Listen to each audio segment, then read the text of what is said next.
Hello, everyone. I'm Tanya Rivero. We begin with breaking news. Former White House National Security Advisor John Bolton says he is willing to testify in the president's impeachment trial if he gets a subpoena. Bolton is said to have called the campaign to pressure Ukraine a, quote, drug deal. He is one of 4 people Democrats want to hear from. All 4 had been subpoenaed by House Democrats, but the White House told them not to comply. Let's bring in Weijia Jiang and Molly Hooper now. Weijia is a CBS News White House correspondent, and Molly is our CBSN political contributor. Welcome to both of you. Weijia, let me begin with you. Put into perspective how significant of a development this is. Just how important a witness would Bolton be if he were to testify? Well, you know, during the House impeachment hearings, Bolton was at the top of the Democrats' wish list for people they wanted to hear from because he was in President Trump's inner circle as his former national security advisor. And, of course, one of the things we heard over and over from the White House and from Republicans was that the people that did take the stand were removed from President Trump, and their testimony was based on hearsay, including what somebody heard from Mr. Bolton. And that is one of his former aides, Fiona Hill, who testified that quote that you just mentioned, which is probably one of the most memorable from all of the impeachment proceedings that we have heard. Mr. Bolton told Fiona Hill, according to her, to tell lawyers with the National Security Council that he was not part of the, quote, drug deal that he believed Giuliani and European Union Ambassador Gordon Sondland and Mick Mulvaney, acting chief of staff, were cooking up, according to him, with regard to pressuring Ukraine to launch these investigations, or rather to announce that these investigations were going to happen. He also called Giuliani a grenade when it came to running this pressure campaign against Ukraine. So we know, at least based on other people's testimony, what Bolton could offer. By the way, his attorney actually released a statement during those House proceedings that said Bolton has even more information that has not been brought up by other witnesses. So that's why he would be such a critical witness, and that's why it is a big headline that today he released this statement saying that if he received a subpoena, he would talk. But Tanya, let's remember that this is very different because this is a Republican-controlled Senate, and we don't even know yet if Leader Mitch McConnell is going to allow witnesses to be called at all, you know, despite what President Trump has said, which is that he wants people to take the stand and tell their side of the story. McConnell has indicated that that might not happen because he wants something to happen much faster, and a drawn-out trial is not necessarily the play that we'll see. Well, Molly, continuing on Weijia's last thought there, you know, what is it about this timing, right, of Bolton's announcement? Because, as she pointed out, it's probably up to Senate Majority Leader Mitch McConnell to decide on whether he will be subpoenaed. So is he offering up something that he knows will not be taken? Well, it's less of a gamble, let me put it that way, than if the Democrats in the House subpoenaed John Bolton. And it was really, that would have been a unilateral effort because, remember, in order to get these witnesses to come in front of the Senate, Mitch McConnell can't lose 4 of his Republican members, which means Charles Schumer is probably working hard on those moderate Republicans and the ones who voiced concern about what has happened in the lead up to this Ukraine-related impeachment case. And so you'll be looking at individuals like Susan Collins of Maine, Lisa Murkowski of Alaska, Lamar Alexander of Tennessee, who's actually retiring but is very much a constitutionalist, and also Mitt Romney of Utah, who along the way, as revelations came out about the president's conversation with the president of Ukraine, was disturbed by what he has heard. Well, so those are 4 Republicans that Chuck Schumer could pick off to have them vote in favor of subpoenaing. Okay, and just really quickly, if those 4 senators pressured McConnell and said, we want Bolton to testify, is it possible then he would say, all right, bring him in? I don't know if Mitch McConnell would go along like that. I think that it would probably be a vote that has to be had on the Senate floor.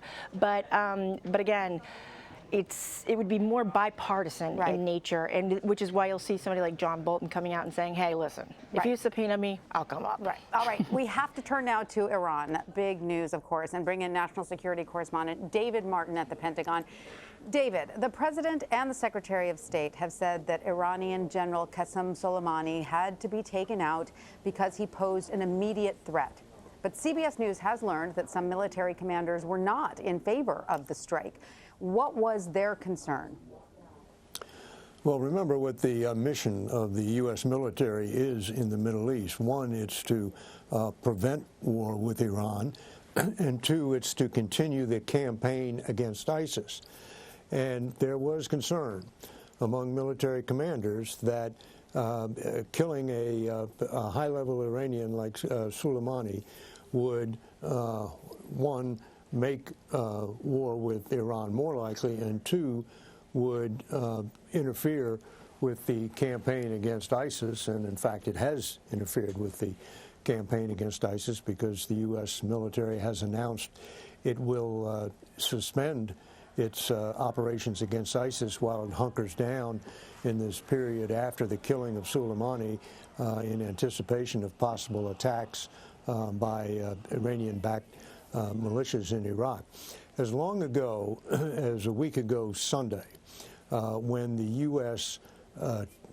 struck the camps of a Iranian-backed militia on either side of the border between Iraq and Syria, they deliberately avoided hitting buildings where they thought Iranian advisors to that militia might be located.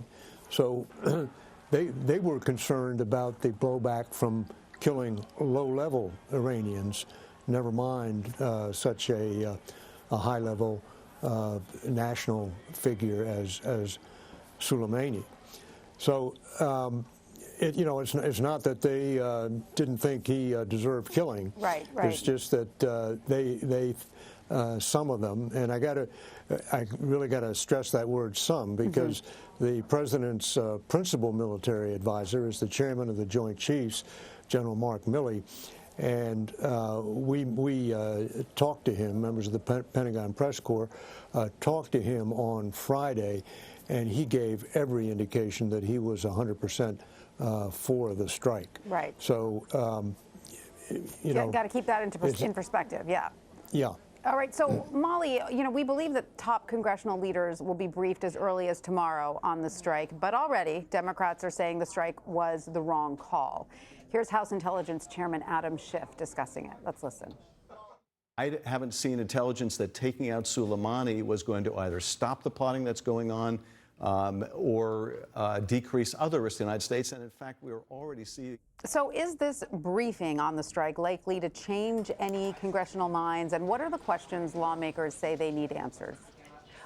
At this point, the smaller group of the Gang of Eight, so to speak, the top leaders in the House and the Senate, they usually get briefings on these kind of issues, on these intelligence matters, and the top leaders of the intelligence committees. And they'll want to know why this was so imminent, why a strike, what about it was imminent that was going to happen to the U.S. forces in the region, essentially why the urgency of doing this now. And what other options were weighed. But on Wednesday, there will be a more general briefing by the Defense Department, State Department, to the full House membership. Of course, that's closed door, and members aren't allowed to discuss it afterwards. But it's unclear if anything that the Defense Department or State Department says to this Gang of Eight will really make any difference on their opinion of whether or not the United States should have taken out Soleimani. And David, we've seen pictures of troops boarding planes to be deployed. Exactly how many troops are being sent, and what will their primary role be? Do we know? Well, an entire brigade of the 82nd Airborne, that's about 3,600 troops, has now left Fort Bragg and is in Kuwait, and another 2,000 Marines are on board ships in the Mediterranean that are heading in the direction of the Persian Gulf. So ultimately, that will be 5,000 troops. But these are troops really for defensive purposes. These are troops that you would send to one of the embassies in the area if there were signs of an attack on the embassy. If there were a large demonstration at the embassy, they would go in there and reinforce the embassy. Nobody's talking about putting the 82nd Airborne ashore in Iran. These are there to reinforce locations throughout this large area of the Middle East if they come under attack, like the U.S. Embassy came under attack in Baghdad last week. Right.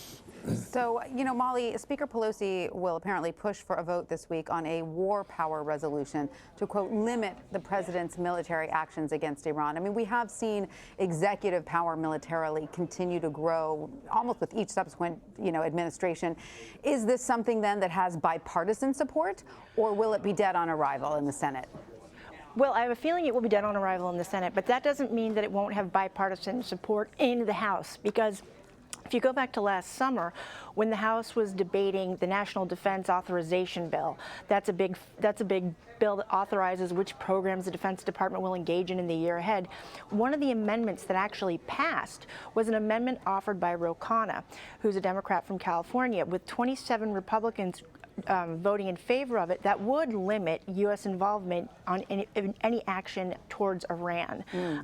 Ultimately, that did not make it into the final package that was signed into law, but it just shows that there are a number of Republicans in the House who are, you could call them more isolationist, and in the Senate, like Rand Paul, who don't want to be involved in foreign entanglements and have been supportive of the president's efforts to withdraw troops from the region, given that was something that was a major part of his platform when he was running for president, was to get U.S. troops out of that region. Right. So we could see some GOP support for a War Powers Resolution Act. But here's the wrinkle. This is all happening in the middle of the impeachment drama. So you have both parties are kind of dug in on their sides, and this whole matter just makes things a little more fuzzy in how members are thinking about this type of issue. Right. All right. So Weijia, the parliament in Iraq this weekend voted to expel U.S. troops out of the country out of anger over the airstrike, which happened, in their country. So whether this actually happens is far from certain, but the White House must be concerned about the relationship with Baghdad, no? Well, if you look at what President Trump himself has said, no, not at all, because he does not believe they will actually push those troops out. In fact, he says we are not leaving unless they pay us back for the air base that President Trump says the U.S. spent billions of dollars to build. And so until he says we get our money back for that, those troops are not going anywhere. He also made a threat that if they do ask us to leave, if we don't do it in a very friendly basis, we will charge them sanctions like they've never seen before, ever. It'll make Iranian sanctions look somewhat tame. And so this is quite a substantial threat that he's making against a government that the U.S. has been working so closely with now for so long. But I think he's trying to send the message that, he is sticking firm and he is willing to take those actions. Again, I think calling Iraq's bluff with regard to moving those U.S. troops out. Right. All right. Well, Weijia Jiang, David Martin, Molly Hooper, thanks to you all. Thank you. Sure thing.